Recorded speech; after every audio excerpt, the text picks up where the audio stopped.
너의 하나님 여호와가 너희 가운데 계시니 그는 구원을 베푸실 전능자이시라. 그가 너로 말미암아 기쁨을 이기지 못하시며 너를 잠잠히 사랑하시며 너로 말미암아 즐거이 부르며 기뻐하시리라 하리라. 아멘. 거룩하신 주님 감사합니다. 주님의 그 큰 사랑으로 저희를 사랑하여 주신 그 기쁨을 저희가 이 시간 고백하길 원합니다. 죄인인 우리를 대신해서 십자가를 지시고 우리로 하여금 죽음에서 정말 생명으로 옮겨주신 귀하신 주님을 향하여 우리가 기뻐하며 찬양하는 아름다운 시간 되게 인도하여 주시기를 기도하며 거룩하신 예수님의 이름으로 감사하며 기도드립니다. 아멘.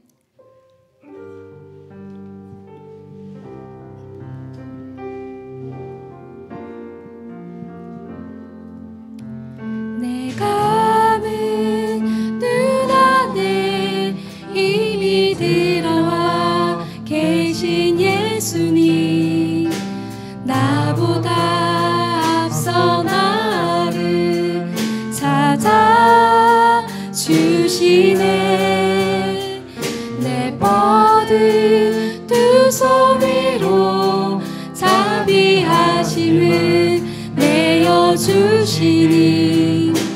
언제나 먼저 나를 위로하시네.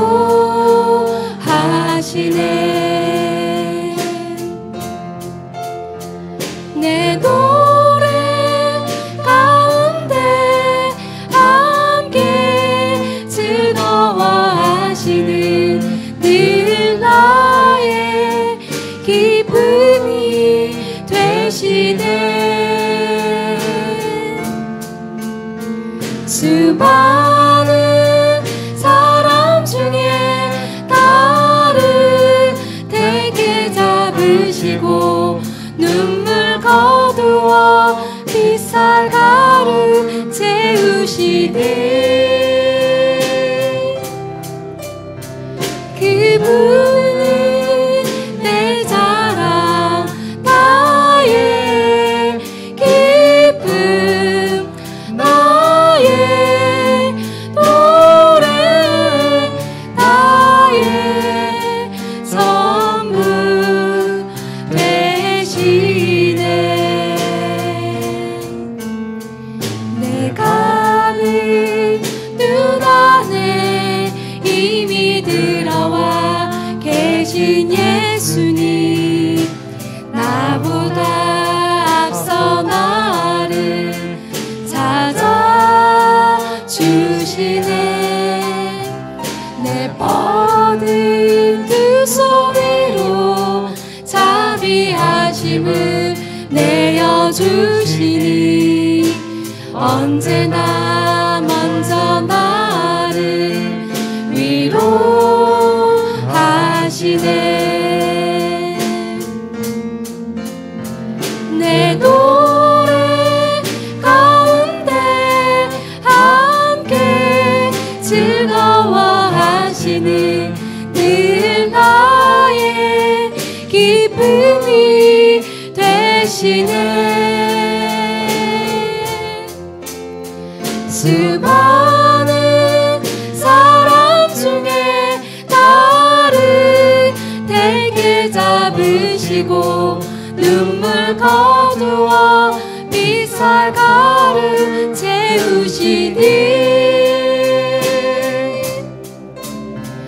그분은 내 자랑, 나의 기쁨, 나의 노래, 나의 전부 되시네.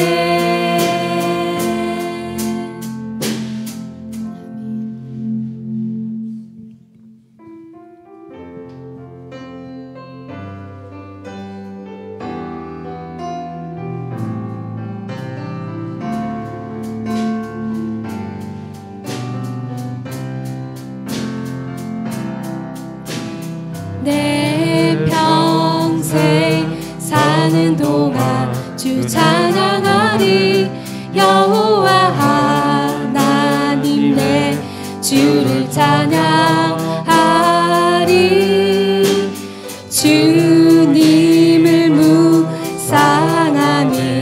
즐겁도다. 내 영혼 주 안에서 참 기쁘리.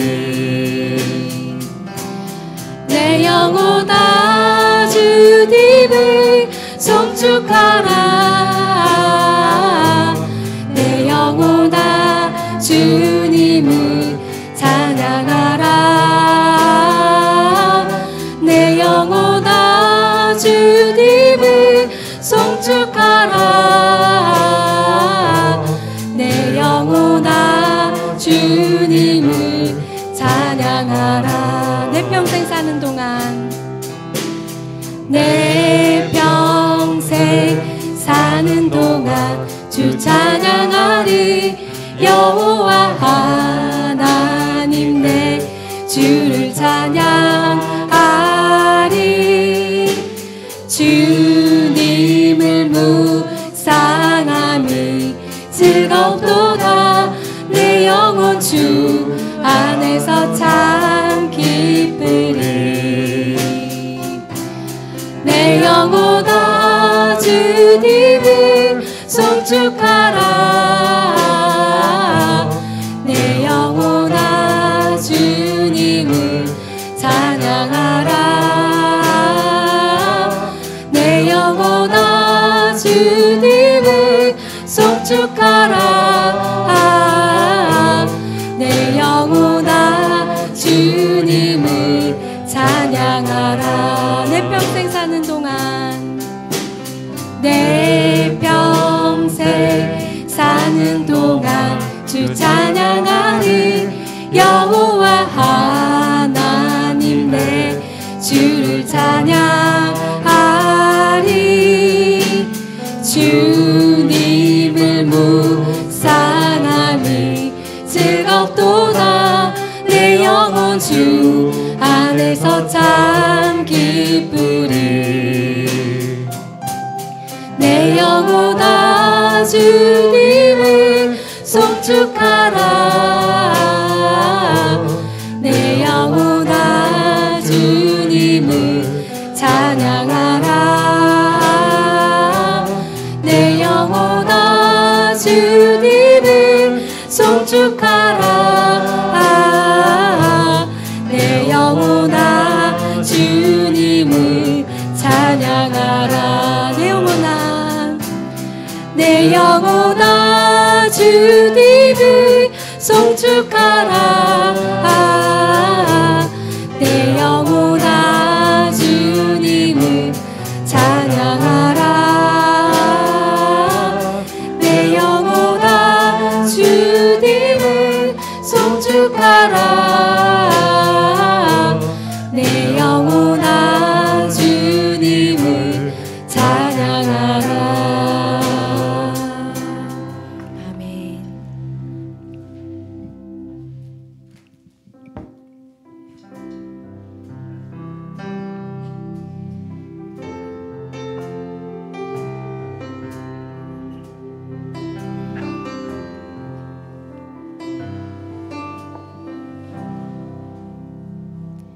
사랑해요 신실하신 나의 주님. 나의 삶 주님 안에 있네.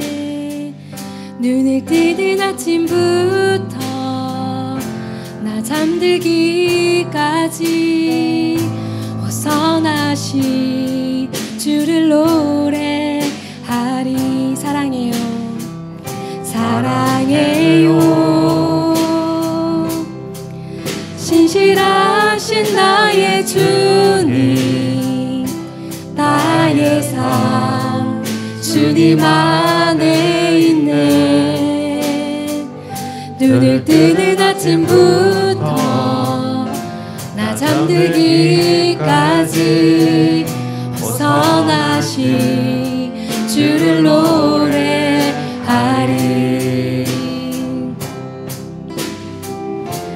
신실하신 나의 주님. 나의 삶을 인도하셨네.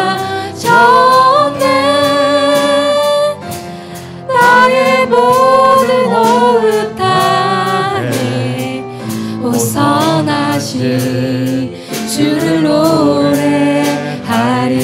사랑해요, 사랑해요.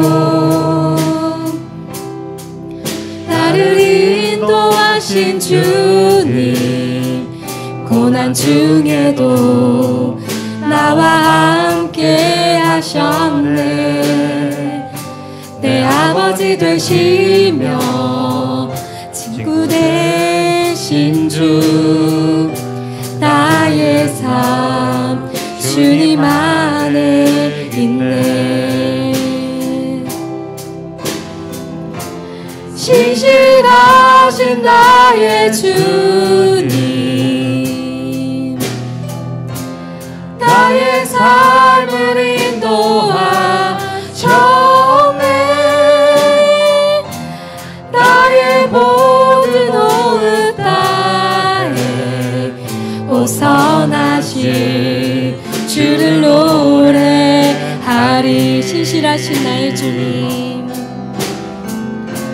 신실하신 나의 주님, 나의 삶을 인도하셨네.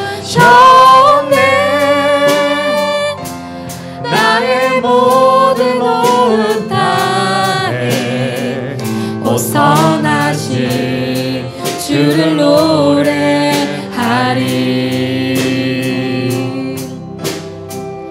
주님의 선하심이 날 인도하시네.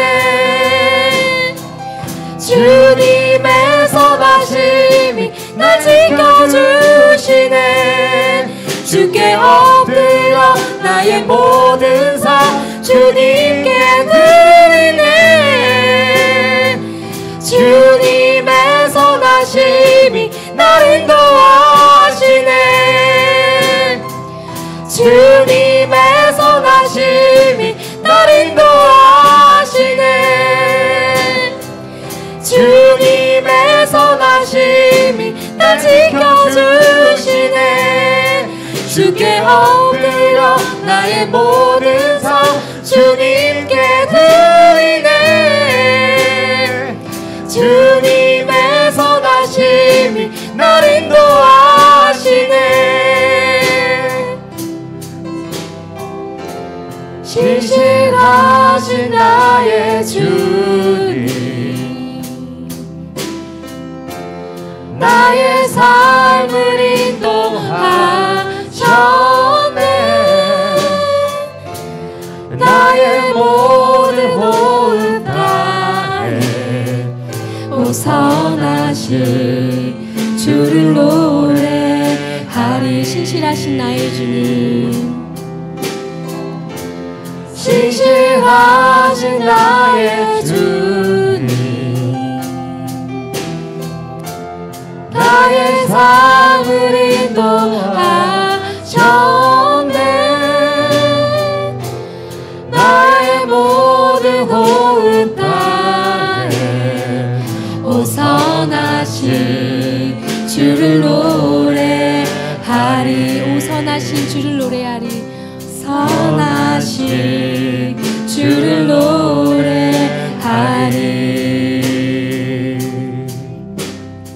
다 같이 사도신경 하겠습니다. 나는 전능하신 아버지 하나님, 천지의 창조주를 믿습니다. 나는 그의 유일하신 아들 우리 주 예수 그리스도를 믿습니다. 그는 성령으로 잉태되어 동정녀 마리아에게서 나시고 본디오 빌라도에게 고난을 받아 십자가에 못 박혀 죽으시고 장사된 지 사흘 만에 죽은 자 가운데서 다시 살아나셨으며 하늘에 오르시어 전능하신 아버지 하나님 우편에 앉아 계시다가 거기로부터 살아있는 자와 죽은 자를 심판하러 오십니다. 나는 성령을 믿으며 거룩한 공교회와 성도의 교제와 죄를 용서받는 것과 몸의 부활과 영생을 믿습니다. 아멘.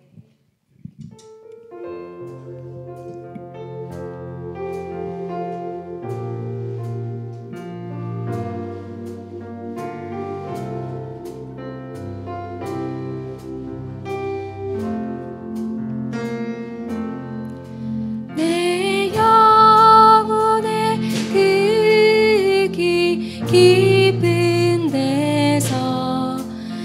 맑은 가락이 울려나네.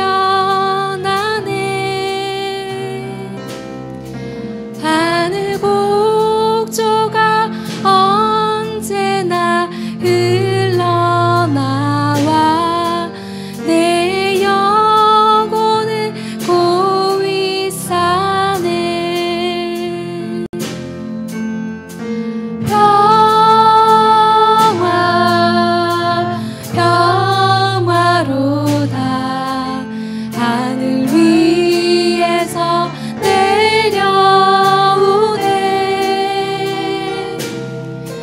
그 사랑의 물결이 영원토록 내 영혼을 덮으소서. 내 맘속에 솟아난 이 평화는 깊이 묻힌 보배로다. 나의 보화를 캐내어 가져갈 자 그 아무도 없으리라.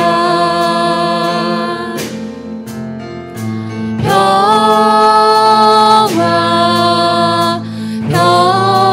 평화로다. 하늘 위에서 내려오네. 그 사랑의 물결이 영원토록 내 영혼을 덮으소서. 내 영혼의 평화가 넘쳐나는 주의 축복을 받으리라. 내가 주야로 주님과 함께 있어 내 영혼을 편히 쉬네.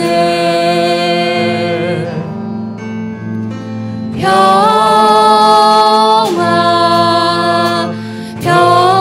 평화로다. 하늘 위에서 내려오네. 그 사랑의 물결이 영원토록 내 영혼을 덮으소서.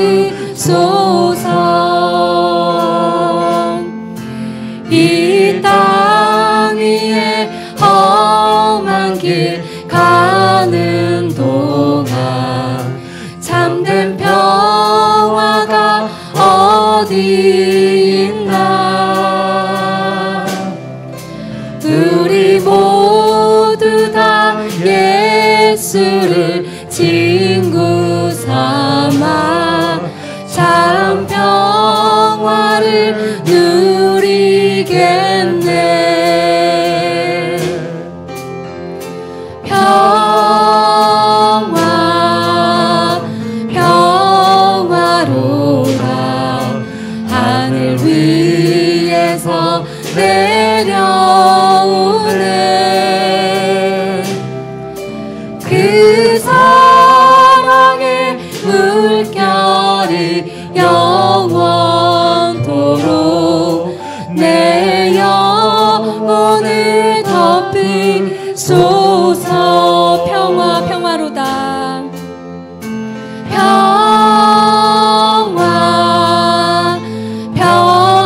평화로다. 하늘 위에서 내려오네. 그 사랑의 물결이 영원토록 내 영혼을 덮으소서. 한 번 더 할게요. 평화 평화로다. 평화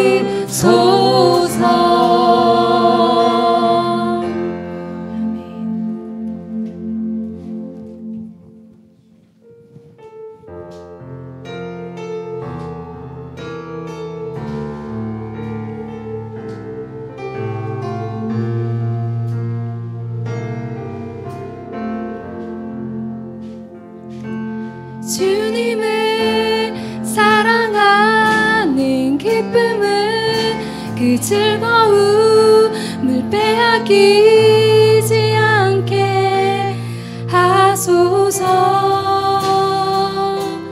주님을 사랑하는 기쁨을 그 즐거움을 빼앗기지 않게 하소서.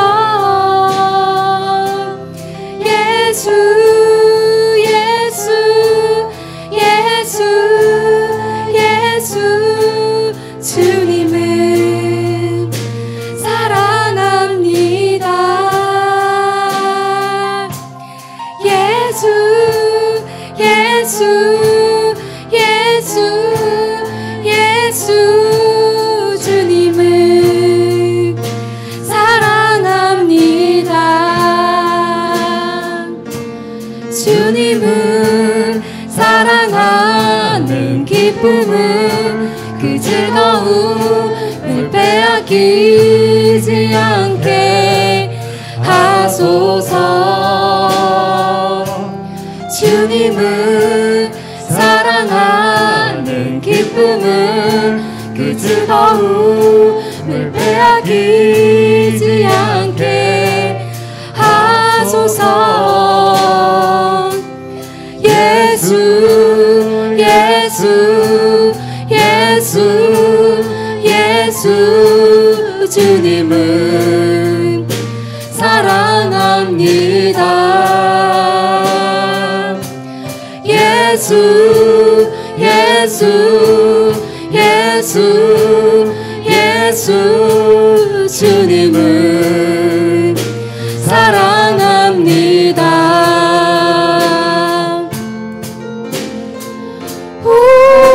호산나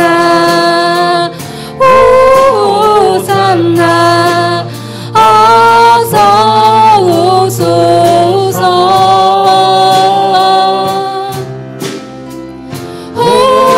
호산나 호산나 어서 오소서.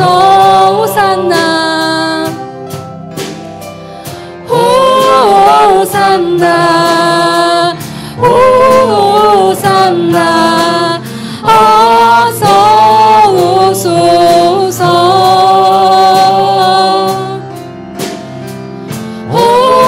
호산나 호산나 어서 오소서. 오직 예수 이름에 능력 있네. 예수 이름에 치유 있네. 예수 이름에 권세 있네. 오직 예수 이름에 회복 있네. 예수 이름에 자유 있네. 예수 이름에 구원 있네. 예수 이름에 오직 예수 이름에 능력 있네. 예수 이름에 치유 있네. 예수 이름에 권세 있네. 오직 예수 이름에 회복 있네. 예수 이름에 자유 있네. 예수 이름에 구원 있네. 예수 예수 예수 예수 주님을 사랑합니다. 예수 예수 예수 예수 주님을 사랑합니다. 예수 예수 예수 예수 예수 주님을 사랑합니다. 예수 예수 예수 예수 주님을 사랑합니다. 이 시간 예배를 위해 기도하기 원합니다. 우리의 모든 죄를 대속하셔서 죽음에서 생명으로 옮겨주신 이미 승리하신 예수님 감사합니다. 이 시간 예배 가운데 임하셔서 우리가 기쁨으로 주님 앞에 나아올 때 주님의 말씀으로 우리를 만져주시고 정말 우리가 주님의 말씀 가운데 삶으로 살아낼 수 있도록 함께하여 주시기를 기도드리겠습니다.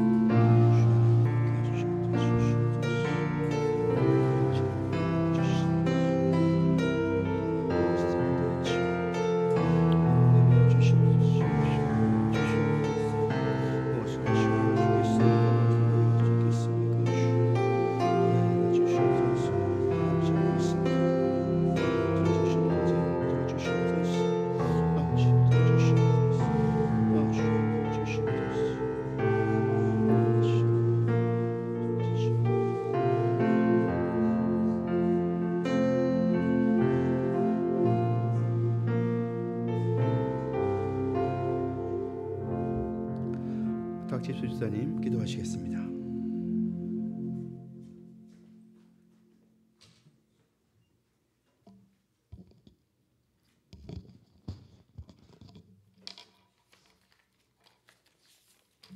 찬양 받으시기에 합당하신 하나님 아버지, 오늘도 저희를 주님의 거룩한 전으로 불러주시고 예배할 수 있는 은혜를 허락하심에 감사와 찬양을 올려드립니다.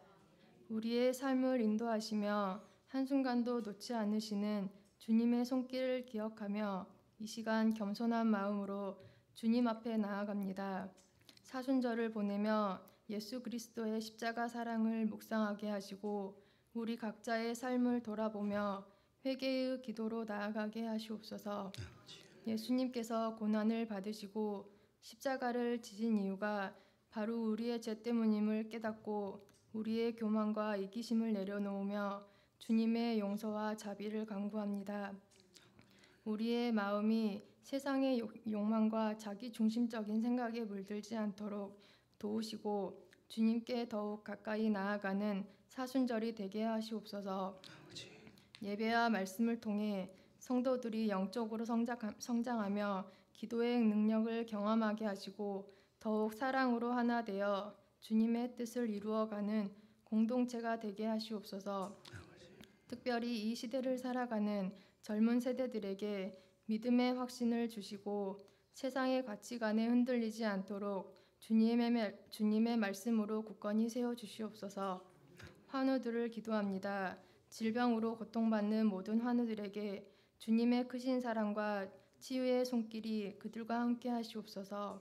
환우들의 가족들에게도 힘을 주시고 서로를 격려하며 함께 이겨낼 수 있도록 인도하여 주시옵소서. 사랑의 하나님, 이 시간 우리나라를 위해 기도합니다. 지금 어려운 상황 속에 있는 모든 이들에게 주님의 평강이 함께 하시기를 간구합니다. 혼란과 불안 속에서 주님의 손길을 느낄 수 있도록 도와주시고 희망을 잃지 않게 하시옵소서. 지도자들에게 지혜를 주셔서 올바른 결정을 내릴 수 있도록 인도하여 주시고 우리의 기도를 들어주시며 이 나라가 평화와 회복을 허락하여 주시기를 소망합니다. 이 시간 말씀을 전하시는 목사님에게 성령의 능력을 더하여 주시고 전하시는 말씀이 우리의 마음을 깨우고 변화시키는 능력의 말씀이 되게 하시옵소서. 아멘. 그 말씀을 통해 우리의 믿음이 다시금 강해지고 우리의 삶이 주님께 영광 돌리는 삶으로 나아가게 하시옵소서. 이 시간 드려지는 예배가 주님께 온전히 드려지는 시간이 되기를 소망합니다. 저희가 드리는 찬양과 기도가 주님 앞에 향기로운 제사로 올려지게 하시고 모든 예배 후 순서가 주님의 영광을 나타내는 시간이 되게 하시옵소서. 예수님의 이름으로 기도드립니다. 아멘.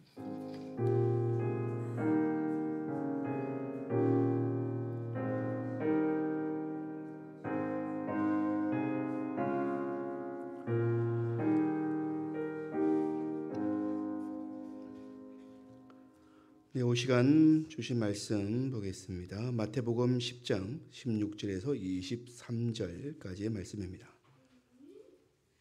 마태복음 10장 16절에서 23절까지의 말씀.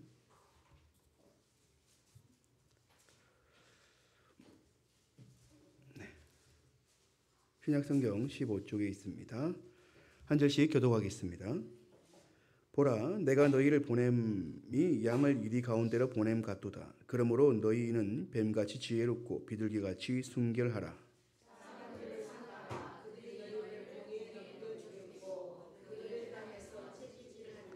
또 너희가 나로 말미암아 종독들과 임금들 앞에 끌려가려니 이는 그들과 이방인들에게 증거가 되게 하려 하심이라.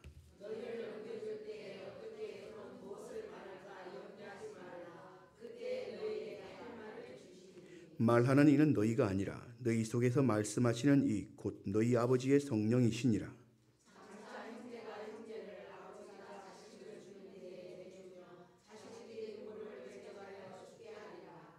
또 너희가 내 이름으로 말미암아 모든 사람에게 미움을 받을 것이나 끝까지 견디는 자는 구원을 얻으리라. 이 동네에서 너희가 박해를 받거든 저희 동네로 피하라. 내가 진실로 너희에게 이르노니 이스라엘의 모든 동네를 다 다니지 못하여서 인자가 오리라. 아멘. 할렐루야. 네. 오늘 정지사님께서 드럼을 쳐주셨죠. 화려한 데뷔는 아니지만 시작이 반이라고 참 감사하고 기특하고 상상이나 했습니까? 상상이나 했습니까? 또 하나님께서 하시는 일이 아닌가. 작은 10년 가운데 필요한 마음을 주시고 또 시간을 내고 직장 다니시면서 또 퇴근해서 피곤한데 어쨌든 한번 해보자라는 그런 마음으로 연습도 하시고 또 마음을 내서 오늘 또 용기 이 자리에 앉는다는 게 잘 쉽지 않습니다.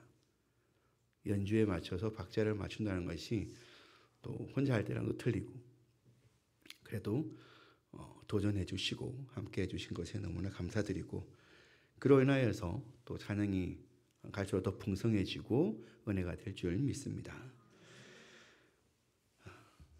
오늘 제목이 이리 가운데 보내는 양이라고 지었습니다. 아마 오전에 나눴던 말씀과도 연결이 될 수도 있고 또 우리가 한 주간 살아가면서 말씀을 붙들고 살아가는 우리의 심령, 우리의 삶과도 깊이 연관이 될 것 같습니다. 지난 시간에 12명의 제자들이 어떤 삶을 살았을지를 좀 알아보았죠. 기억나시나요? 둘씩 보내셨다. 그 둘씩 짝지어진 이름들이 서로 좀 관련이 있었다. 서로 영향을 주고받았던 삶이었을 것이다. 그 중에는 하나님의 거룩한 성전으로서의 거룩한 방으로 그렇게 삶을 살아간 사람도 있지만 그렇지 못한 사람들도 있다. 그런데 그들도 처음에는 하나님의 예수 그리스도의 이 권능을 받았던 사도였다라고 하는 것이었습니다. 미움을 받을 것이다. 미움을 받을 것이다. 보냄을 받은 제자들이 세상 가운데 살면서 미움을 받는 과정에서 그들의 삶이 많이 힘들 것이다 라고 하는 거죠. 미움을 받을 것이다. 힘들 거야. 너희가 세상 살아가면 힘들 거야. 그렇게 말씀하시는 거죠. 이러한 어려움은 오늘을 살아가는 믿음의 자녀들에게도 그대로 적용될 수 있는 거죠. 사실 어렵습니다. 믿음을 지키고 살아간다는 것이 여간 곤욕스러운 게 아닙니다. 마음의 갈등도 심해지고 주저함도 생기고 머뭇거림일 수도 있고 그리고 결단해야 될 큰 용기일 수도 있는 거죠. 주님께서는 제자들이 이스라엘의 집에 잃어버린 양에게로 가는데 만반의 준비를 시키셨죠. 제자들은 주님께서 분부하신 대로 하였을까요? 만반의 준비를. 모르긴 몰라도 처음에는 그렇게 준비하지 않았을까요? 말씀하셨는데 어떻게 준비 안 했겠습니까? 그러나 14절에서 알 수 있듯이 제자들을 영접하지도 아니하고 말을 들으려고도 하지 않는 사람들이 많다는 것. 그리고 전도하러 들어갔지만 마을로 성읍으로 들어갔지만은 거절당하고 결국에는 그 밤이 되어도 환영을 받는 곳이 환영을 해주는 집이 없다라고 하는 것 때문에 참 난감하지 않았을까요? 때로는 들에서 광야에서 어느 집 담벼락에서 그냥 깃대어서 잠을 자지 않았을까요? 생각해보면 예수님과 제자들도 그렇게 많이 지내셨죠. 광야에서 산에서 기도하시면서 밤중에 보내시고 그런 적이 많았습니다. 그래도 성경 어디를 찾아봐도 예수님과 제자들이 한겨울에 들판에서 이렇게 자야 될 정도 그런 상황은 또 아니었던 것 같아요. 네. 또 제 경험상 그렇습니다. 하나님이 죽으라고 내몰지는 않으신다라고 하는 거죠. 그렇습니다. 본문에서 제자들이 이스라엘 집에 잃어버린 양 찾기라는 이 보물 찾기와 같은 또 미로 게임과 같은 이 방탈출 게임과 같은 상황에 처하게 될 것이다 라고 하는 것을 우리는 알 수 있습니다. 주님께서는 제자들에게 핸디캡을 주셨죠. 이거 만반의 준비라고 하는 것이 사실 핸디캡이죠. 손해보고 아니면 공평치 않은 그런 출발점.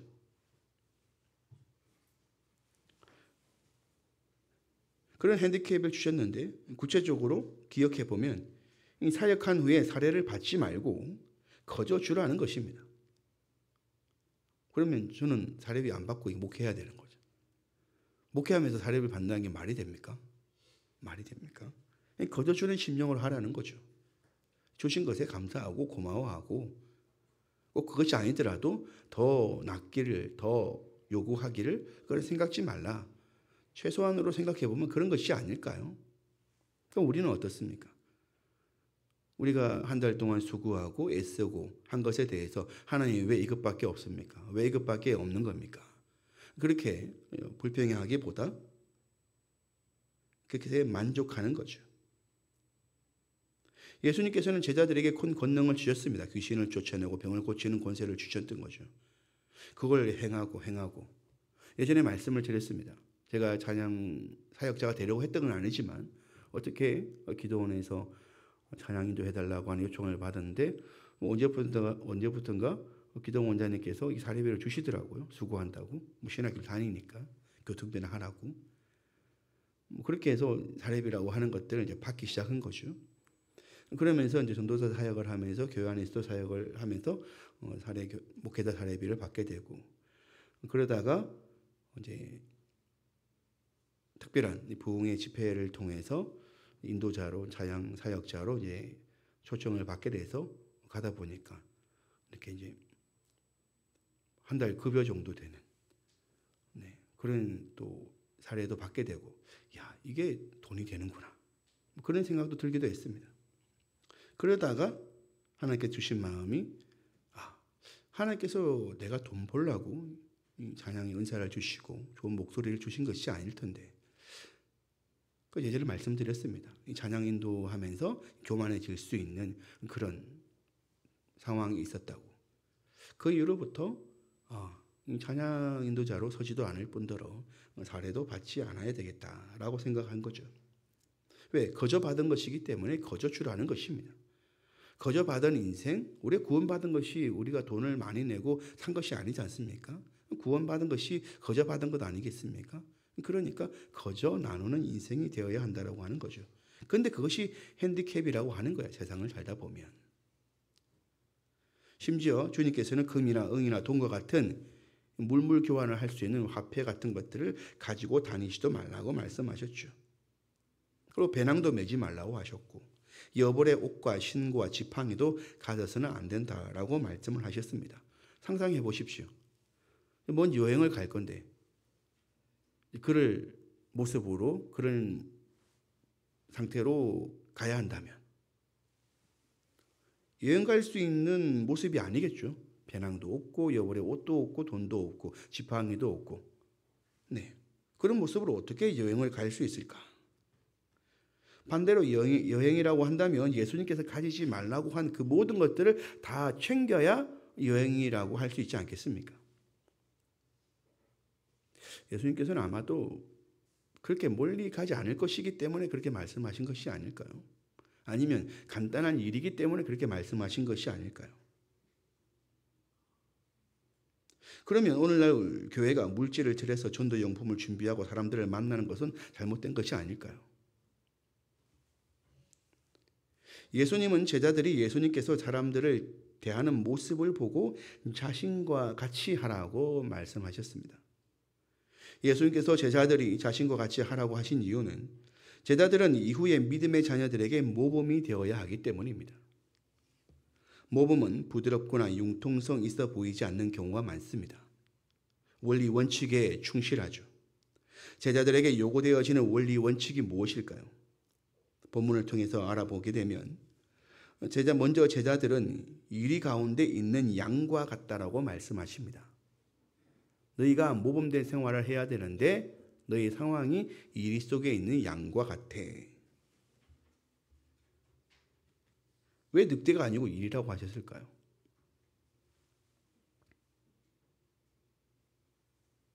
생각해 보니까 이리보다는 이리랑 늑대랑 같은 건가요? 성경에서는 뭐 이리랑 늑대랑 특별히 구분하는 것 같지는 않습니다. 영어 성경이나 원어에는. 그럼 아마도 마태복음을 읽고 있으니까 마태가 기록할 때 아마도 그 지역에 늑대보다는 이리가 많이 출몰하지 않았을까. 네. 그래서 이리라고 했던 것 같습니다. 늑대와 이리를 일부러 구별한 이유는 없습니다. 그냥 쉽게 이해하라고. 어쨌든 이리들이 사는 곳에 양이 들어간다는 건 그냥 죽으러 가는 것이나 마찬가지 아니겠습니까? 앞서 말씀드렸지만 예수님께서 제자들을 죽으라고 세상에 보낸 것은 아닐 거라는 겁니다. 주님께서는 말씀하셨죠. 그러므로 너희는 뱀같이 지혜롭고 비둘기같이 순결하라. 이리 속에는 양 같을 것인데 뱀같이 순결하라. 뱀같이 지혜롭고 비둘기같이 순결하라고 말씀하시죠. 그러니까 이리들 사이에 다닐 때 양처럼 다니지 말고 눈치 보면서 매 눈치 보면서 다니지 말라는 거예요. 뱀같이 다니라는 거예요. 지혜롭게. 간사하게 다니지 말라는 거죠. 지혜롭게 다니라는 겁니다. 뱀처럼 간사하게 다니라는 말이 아닙니다. 그리고 비둘기같이 순결을 보여주며 살라는 것입니다. 양은 어리석습니다. 눈이 어둡고 길을 찾지 못합니다. 양과 같이 보냄을 받았다고 해서 양처럼 살라는 말이 아닌 겁니다. 삶은 뱀과 비둘기와 같이 살라는 것이죠. 아니, 양의 모습을 하고 있지만 행동은 뱀과 같이 하되 과정과 결과는 비둘기같이 순결하라고 말씀하시는 것이 아니겠습니까? 이해가 되십니까? 양인데 뱀과 같이 비둘기와 같이 살아야 한다니 말입니다. 그러면 어떻게 사는 것이 지혜롭고 순결하게 사는 것일까요? 그 다음 구절을 넘어가 보면요. 17절을 한번 읽어볼까요? 시작. 사람들을 삼가하라. 그들이 너희를 공회에 넘겨주겠고 그들의 회당에서 채찍질하리라. 아멘. 아마도 주님께서는 제자들이 앞으로 이러한 일을 당할 것을 염두에 두고 앞서 뱀과 같이 비둘기와 같이 지혜롭고 순결하라고 하신 듯합니다. 제자들이 왜 공회에 넘겨지고 회당에서 채찍질을 당하는 것일까? 쉽습니다. 그것은 제자들 역시 예수님과 같이 말하고 행동하였을 것입니다. 오전에 예수님께서 어떻게 말하고 행동하셨습니까? 이 성을 무너뜨려 봐라. 내가 3일 만에 다시 세울 거다. 이런 말을 예수님의 제자들도 했다라고 하는 거예요. 예수님의 말과 행동은 당시 유대 사회의 주류였던 제사장 그리고 바리새인과 사두개인들의 사회적 권위와 권력을 결과적으로 무너뜨리고 무력화시키는 데 영향을 주었습니다. 권위와 권력은 따르는 자들이 많을 때 그 의미가 있죠. 그런데 백성들이 하루가 다르게 예수님과 제자들이 있는 곳으로 몰려갑니다. 그러니까 회당으로 찾아와서 말씀을 듣는 사람들이 줄어들기 시작하고 성전으로 찾아와서 회개 예물을 드리는 자들이 줄어들었다라고 하는 것이죠. 그러니 당연히 대제사장들과 바리새인 그리고 사두개인들은 화가 날 수밖에 없었던 겁니다. 그런 이유로 예수를 죽였던 겁니다. 왜냐고요? 예수가 죽으면 다시 백성들이 희생제물을 바치러 성전을 찾을 것이고 바리새인들의 가르침을 따를 것이며 사두개인들의 권력 앞에 복종하게 될 것이라고 여겼기 때문입니다. 정말로 그랬습니다. 예수님께서 죽으신 후에 백성들은 그렇게 다시 돌아오는 듯 했습니다. 하지만 예수님께서 부활하시고 제자들에게 다시 나타나셔서 명령하셨죠. 전에 가르쳐 주신 것들을 기억하고 세상으로 나아가서 제자를 삼는 삶을 살라고 말입니다. 예수님은 혼자였지만 제자들은 12명이죠. 그 중에 한 명이 죽었지만 그래도 11명입니다. 혼자였던 예수님보다 11명의 제자들이 더 많은 사람들을 만날 수 있었겠죠. 그 과정에서 사역을 포기하고 떠나간 제자들도 있겠지만 그래도 혼자인 예수님보다는 그 활동 반경이 훨씬 컸다는 것은 분명합니다. 급기야 제자들을 따르는 또 다른 제자들이 생겨나기 시작하고 부활하신 예수님을 전하는 하나님 나라 운동은 더 이상 유대 사회 안에서만 제한된 운동이 아니게 되었던 겁니다. 대제사장과 바리새인 그리고 사두개인이 할 수 있는 것이라고는 제자들 그리고 그리스도를 전하는 자들을 예수님과 같이 어떤 죄의 제목을 갖다 붙여서 사역하지 못하게 하는 것뿐이었습니다. 감옥에 가두는 거죠. 본문 18절에 보면 제자들의 복음 전파 사역이 종교적 운동을 넘어서 사회 질서에까지 영향을 끼쳤다라고 말합니다. 너희가 나로 말미암아 총독들과 임금들 앞에 끌려가리니. 총독들과 임금들이 왜 제자들에게 신경을 써야 했을까요? 임금은 황제에게 받은 땅을 잘 다스려야 했습니다. 그리고 총독은 임금을 살펴 황제에게 보고하는 역할을 하였죠. 그러므로 임금은 그 땅에 출신자가 많았고요. 총독은 로마에서 보낸 사람이었습니다. 그러니까 제자들의 사역은 유대인과 이방인들 모두에게 관심을 받았던 겁니다. 그리고 좋든 싫든 사회가 술렁이게 되는 원인이 되었던 거죠. 복음 사역은 분명히 회심하는 자들의 기본적인 사고를 변화시킵니다. 말과 행동이 변화하면 생활 양식이 변하게 되죠. 그런 사람이 많아질수록 산업이 생겨나고 또 산업이 사라지기도 합니다. 그러니까 제자들의 복음 사역이 커지면 커질수록 그 지역 사회의 경제에도 영향을 끼치게 되었던 것이 분명합니다. 사도 바울의 전도 사역 과정에서 이러한 일이 있었는데요. 사도행전 13장 4절에서 12절을 함께 읽어볼까요? 시작. 두 사람이 성령의 보내심을 받아 실루기아에 내려가 거기서 배 타고 구브로에 가서 살라미에 이르러 하나님의 말씀을 유대인의 여러 회당에서 전할세 요한을 수행으로 두었더라. 온 섬 가운데로 지나서 바보에 이르러 바예수라 하는 유대인 거짓 선지자인 마술사를 만나니 그가 총독 서기오 바울과 함께 있으니 서기오 바울은 지혜 있는 사람이라 바나바와 사울을 불러 하나님의 말씀을 듣고자 하더라. 이 말술사 엘루마는 이 이름을 번역하면 말술사라. 그들을 대적하여 총독으로 믿지 못하게 힘쓰니 바울이라고 하는 사울이 성령이 충만하여 그를 주목하고 이르되 모든 거짓과 악행이 가득한 자요 마귀의 자식이요 모든 의의 원수요 주의 바른 길을 곱게 하기를 그치지 아니하겠느냐. 보라 이제 주의 손이 내 위에 있으니 내가 맹인이 되어 얼마 동안 해를 보지 못하리라 하니 즉시 안개와 어둠이 그를 덮어 인도할 사람을 두루 구하는지라. 이에 총독이 그렇게 된 것을 보고 믿으며 주의 가르치심에 놀랍게 여기더라. 아멘. 방금 읽었던 본문에서 가장 중요한 것은 14절에 구브로의 바보라는 지역을 담당하고 있는 총독 서기오 바울이 주의 가르치심을 놀랍게 여기고 있었다라고 하는 겁니다.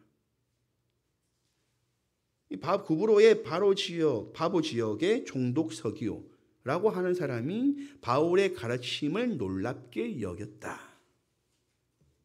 지역 최고 지도자가 예수를 믿게 되었다라고 하는 거죠. 그러면 어떻게 되겠습니까? 앞으로 이 바보 지역은 어마어마한 변화를 맞게 될 겁니다. 최우선은 총독 곁에서 먹고 살던 마술사와 거짓 선지자들이 직장을 잃게 되겠죠. 바예수와 마술사들을 따랐던 사람들 역시도 다른 살 길을 찾아야 했을 것이며 바보 지역에 더 이상 우상 앞에 드리는 제사 문화가 사라지게 될 것입니다. 지역 경제가 크게 변화될 것이 자명합니다. 하지만 이후에 바울과 실라는 이와 같은 변화의 주범으로 지목되어 또한 감옥에 갇히게 되는 일도 겪게 됩니다. 다시 본문으로 돌아와서 예수님의 제자들 역시 이와 같은 고초를 당하였던 것입니다. 열심히 하면 할수록 더 많은 어려움을 당했을 겁니다. 내쫓기고 매맞고 빼앗기고. 본문 19절과 20절에 너희를 넘겨줄 때에 어떻게 또는 무엇을 말할까 염려하지 말라. 그때 너희에게 할 말을 주시리니 말하는 이는 너희가 아니라 너희 속에서 말씀하시는 이 곧 너희 아버지의 성령이시니라. 우리가 두려워하는 부분이 바로 이겁니다. 어려움을 당하고 고초를 당하고 곤란한 상황을 맞이하는 거죠. 이 대목에서 주님께서 왜 돈과 배낭과 여벌의 옷과 흰 지팡이를 가지지 말라고 하셨는지 이해가 되는 거죠. 이런 곤란 상황이 생기더라도 너희는 염려하지 마라. 제자들이 당하는 어려움이라는 것이 비단 끌려가서 매맞는 것만을 말하는 것은 아닌 겁니다. 전도 여행을 하면서 맞게 될 모든 공고한 상황을 말씀하셨던 겁니다. 그럴 때 하나님의 성령께서 제자들이 무슨 생각을 하며 어떤 말을 하며 어떤 행동을 취해야 할지를 깨닫게 해주신다는 겁니다. 결국 뱀과 같이 지혜롭고 비둘기와 같이 순결하라는 말은 성령께서 주시는 생각과 말과 행동을 하며 살라는 것입니다. 본문 21절과 22절을 함께 읽겠습니다. 시작. 장차 형제가 형제를 아버지가 자식을 죽은 데 내어주며 자식들이 부모를 대적하여 죽게 하리라. 또 너희가 내 이름으로 말미암아 모든 사람에게 미움을 받을 것이나 끝까지 견디는 자는 구원을 얻으리라. 아멘. 예수님께서 미래에 대해 말씀하신 거죠. 장차라는 말은 제자들이 복음 사역을 하였기 때문에 어려움을 당하는 것이 아니라 세상이 그렇게 될 것이라는 겁니다. 사랑이 식어지고 무정해져서 서로 가장 아끼고 사랑해야 할 가장 작은 사회라는 그 가정이 무너진 세상을 제자들이 살아가게 될 것이라고 말씀하신 겁니다. 그러니까 예수님께서 제자들에게 가르쳐 주시고 세상 가운데 지키라고 한 것은 지극히 다가올 세상과 대척되는 삶의 방식이라는 겁니다. 굳이 주님께서 말씀하시지 않으셨어도 제자들은 그리스도인으로서 세상 가운데 살아감으로써 무정한 사람들의 눈밖에 날 수밖에 없는 것입니다. 그래도 모르고 당하는 것보단 알고 당하는 편이 좀 낫다라고 볼 수 있을까요? 아닙니다. 주님께서는 그런 세상 가운데서 잃어버린 양을 찾으라고 하시는 겁니다. 이렇게 장차 올 세상에 대하여 말씀하신 이유는 그러한 세상 가운데서 잃어버린 양들을 찾으라는 겁니다. 어떻게 찾을까요?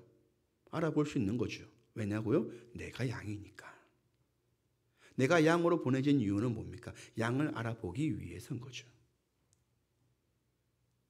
무정한 자들 틈 속에서 제자들과 같은 선한 양심, 상처 입은 자, 무기력한 자, 연약한 인생을 찾으라고 보내신 것이 아니겠습니까? 세상이 변한다 하더라도 진리를, 선한 것을 찾고 구하는 자들이 있기 때문이죠. 그렇기 때문에 주님께서는 덧붙여 말씀하신 것이 아니겠습니까? 말씀을 맺겠습니다. 이스라엘 집에 잃어버린 양을 찾아내는 방법은 바로 끝까지 견디는 자이기 때문입니다. 방법이 무엇이라고요? 끝까지 견디는 자가 되는 겁니다. 끝까지 견디는 자. 다른 비결이 있는 것이 아닙니다. 그들이 볼 수 있도록, 그들이 포기하지 않고 일말의 희망을 가질 수 있도록 믿는 자들이 주의 말씀을 끝까지 붙들고 살아가는 것. 그 삶이 곧 하나님께서 찾으시는 한 사람이 볼 수 있는 빛이고 향기가 될 수 있다라고 하는 것입니다. 그러나 주님께서는 죽는 상황에 놓이지 않도록 피하라고 말씀하십니다. 주님께서는 그렇게 피하셨습니다. 다시 기억할 것은 주님께서 제자들을 죽는 곳으로 들어가라고 하신 것이 아닙니다. 살리는 삶으로 살아보라고 보내신 겁니다. 그러니 살아야 합니다. 주님께서 하나님의 뜻과 시간에 십자가에서 죽으신 것처럼 우리에게 그러한 때를 준비하셨다면 그것은 우리가 준비되었을 때일 것입니다. 그러니 굳이 일부러 죽을 상황을 기다릴 필요는 없는 것입니다. 그러니 살 것을 생각하십시오. 죽으려고 덤비지 마시고 살릴 수 있는 방법을 모색하시고 살릴 자를 찾으시고 살만한 자를 찾아보시고 그렇게 거절당하신다면 이 한 주간 도망 다니십시오. 옮겨가십시오. 굳이 죽으려고 덤비지 마십시오. 그러나 그 죽을 때 주님께서 성령을 통하여 우리를 분명 감동케 하시지 않겠습니까? 그렇다고 한다면 더 큰 것을 주님께서는 이루시려고 그러한 때도 주실 것입니다. 이 사순절 우리가 깊이 묵상하며 주님께서 살리는 길을 죽음으로 이루셨는데 그 안에서 우리는 어떻게 우리의 희생과 우리의 눈물과 우리의 헌신과 우리의 몸이 살리는 십자가의 길이 될지 깊이 고민하고 그렇게 하나님 앞에서 잃어버린 양들을 찾아내는 귀한 삶을 사는지 기도하시고 소원하시는 한 주간이 되시기를 주의 이름으로 축원드립니다. 앞서 오전에 광고를 드렸는데요. 우리 전도 세미나 27일 목요일에 있음을